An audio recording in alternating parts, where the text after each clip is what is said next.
Yo, good day sa inyong lahat dyan. Ito, meron naman tayong parcel dito at hindi na natin patatagalin yan. Bubuksan agad natin yan ngayon at ngayon din. Let's go! So, ito na nga siya guys at ito na. Bubuksan na natin agad dyan.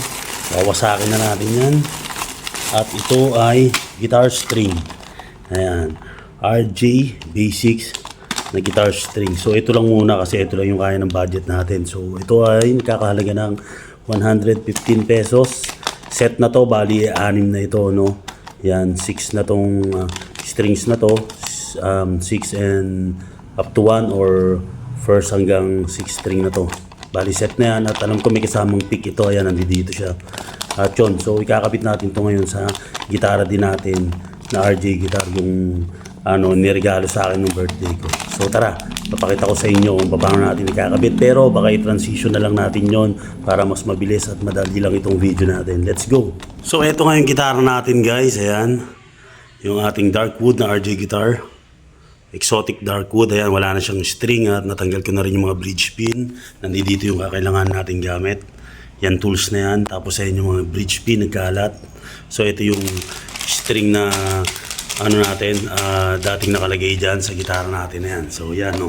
Bali ngayon nga, ang gagawin natin ita-transition ko lang to para mabilis, no. So bali ganito yan. 1, 2, 3, let's go. Hey! And look at that guys. Tingnan nyo naman.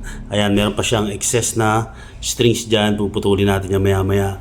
So pakita ko lang muna sa inyo. Diba? Napaka-solid niya na ulit at napakaganda niya na ulit. So bali ang gagawin natin ngayon dyan ay isa-soundcheck natin yan. Hindi pwedeng mawala yung soundcheck na yun. Kaya let's go, tara, tirahin na natin yan.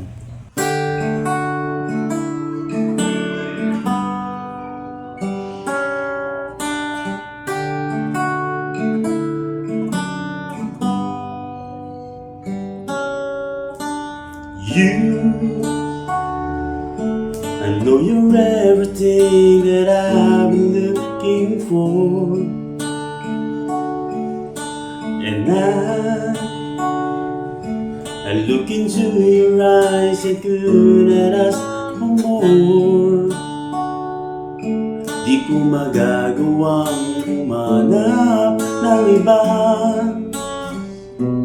Pangako ko, tanging ikaw lamang sinta.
Yun guys, ganun lang kasimple at ganun lang kadali. So paano? Magkita-kita again tayo next time at kung kailan man yan ay hindi ko po alam.